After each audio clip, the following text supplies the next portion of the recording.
Welcome to the channel. So by the time you're watching this, I should be hopefully running around the Race to the King 100-kilometer race. So this is a video of what I've been up to in the last week or so and my plan for today, right now.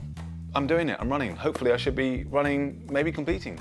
Morning, so a quick check-in. I'm out on my last kind of run with a couple of efforts in. I'll talk about why I'm doing that as well in a second, but just a quick check-in here. So last week I actually felt pretty rough. I had a bit of a cold.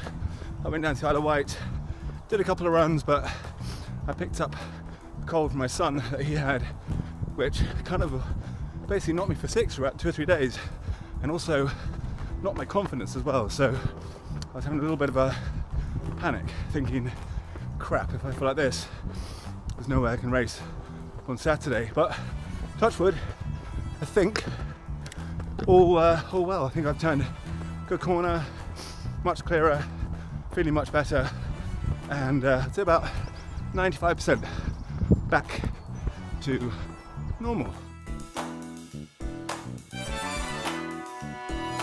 You see, I think that's the hardest thing, or one of the hardest things about these big races, is you've got to get to the start line feeling good, no injury, again touch wood, no niggles, and not being too run down. Certainly, hopefully not get cold or anything, but yeah, getting to the start line feeling pretty good is I guess your main objective. Once you're there, everything takes over. Your thoughts stop, your thinking stops, your worry stops. You just run to the next point, to the next point, to the next point, until you're done. So getting to the day is the hardest part, I think. And again, I think the first half, a lot of that is physical, and the second half, generally speaking, is mental. That's why, ironically, keeping fueled up, keeping your brain happy on those glucose, it keeps that second half ticking over mentally, but also obviously physically. But yeah, so just getting to the start line in pretty good nick, I think is very hard and the key point to do. So touch wood, should be okay.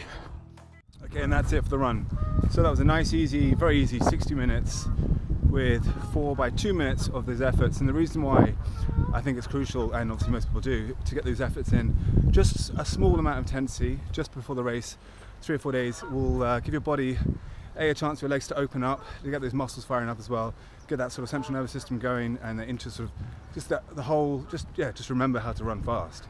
That mind-muscle connection, and also just to build up that bit of confidence, get the speed going, and again, just as I said before, just open up those legs. But that's literally a very small amount, and it's just enough to give you some stimulus, but not much to recover from. I am going to go back home now, and I'm going to quickly run through everything I'm going to be taking. And I'll do it super quick because it's not really that interesting, but I'm pretty much wearing everything I'm going to be taking right now. So I will see you back at home for the last little part of this video.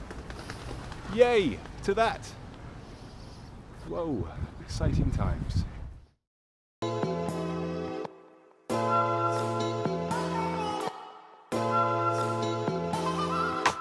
Okay, so now it's Thursday. So Thursday, basically I couldn't finish off what I wanted to last night. Well, yesterday we were recording quite a lot of stuff going on at home. So I'm out here, just out for a walk with the dog, with Rufus. Got to say, the nerves weirdly have crept up and they're kicking in, and I've been obsessing about thinking about this race now on Saturday.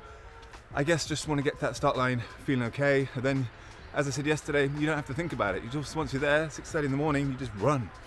So I just need to stop probably watching too much stuff on YouTube about other runs, and also stop listening to a great book by Matt Wyman, Failure is an Option, which probably isn't the best book to listen to before a 100-kilometer race. But it's a good book actually. You should listen to it, or read it if you have time. But yeah, so just a little bit apprehensive. Right, anyway, I'm going to talk about my nutrition stuff and bits and bobs in a second, and what I'm wearing. Go on. Okay, so that brings me on to nutrition, hydration, food, etc. Again, I will keep it as simple as possible, sticking with Tailwind because I love that brand, I love the taste. It works for me. The electrolytes are really good in there, the sodium. I don't, I actually did a salt test about a year ago. I don't drop much salt, which is great. I don't lose that much salt and fluid, which is just the way my body works. So touch wood, the amount of salts and the electrolytes that are in these gels and the Tailwind is sufficient for my needs. Gel wise, I've got these OTE ones, which are 40 grams per serving. I've got about 8 of those. And then I've also got some Torque gels too. Won't need to be obviously taking everything here, but the aim is to get 80 to 90 grams of carbohydrates per hour. So mixed between Tailwind, gels, and food that I get at aid stations, this should be okay. And I'm not gonna load up my bag with massive amount because there is quite a few aid stations. Every 10, 15 kilometers, there's some sort of drink or snack or something that I can get. So I'm not gonna weigh myself down like I always do. So that is sort of the thing that I'm going to learn from the last couple of hundreds that I've done. Okay, so that's the nutrition and hydration stuff sorted out. In regards to strategy, race strategy, the main thing that I have obviously is the main thing is to complete the race, but ideally is to complete it under around 12 hours. I mean, 12 hours has always been my aim, you know, my sort of dream goal time for a 100-kilometer race. And I think it is possible, but this could only be if lots of things go well on the day. As in stomach, gut issues, legs feel okay, and fuel keeps coming in. But also mainly not to push it too hard on the first half, which I normally do. I normally blow out crazy in the first half, and it leaves me in slight pieces sometimes for that latter part of the race. So take it easy, continue, get the fueling in throughout, nice steady pace, and just keep mentally strong for that latter part, because as I said yesterday, I think the first half is mainly physical and the second half, although very physical, so much more mental. That's when it really kicks in. Anyway, so that's it. That's a very quick, brief, simple race strategy that I might have or do have for the race. Okay, super annoyingly, somehow a load of stuff that I recorded in the woods, I've lost the file. So very, very quickly, I'm just going to give you a very super quick rundown of everything I'm taking. So new buff cap. The shoes, of course, will be the Ultra Mont Blancs here. I just love these shoes so much. They work really well on road, they're pavement, tarmac, they work well on fields, grass, sand. To me, they're one of the perfect shoes and the best shoe of 2022, but I know that's a very polarizing opinion. Next, socks. Innovate socks. Find these weirdly soft and comfortable. That's fine. The socks pack will be my Salomon 10 Sense 10 Pro, my 10 Sense Pro Salomon. This is probably one of the, I know I've said before, but this is probably one of the most comfortable packs I've ever worn. Forget about the hard plastic bottom things, they can go in the back of the backpack thing here, which is fine and accessible, but the overall feel and fit and use and comfort and stretchiness of this pack is brilliant. I do need a head torch, but hopefully I won't have to use that, but there we have a head torch, the Ico Petso Core. Flasks, as I said, one will go hard bottom, one in the front, and that hard bottom will go in the back. Shorts, now these shorts are my Salomon Exo Skins, whatever they are. They have been around for many, many years. They are like a pair of second skins almost. Very comfortable, very worn, but I'm not gonna get some new shorts because they work so well, they don't chafe, so that's gonna keep that simple. Vest, just a normal standard vest, quite colourful because I think colours make you go faster.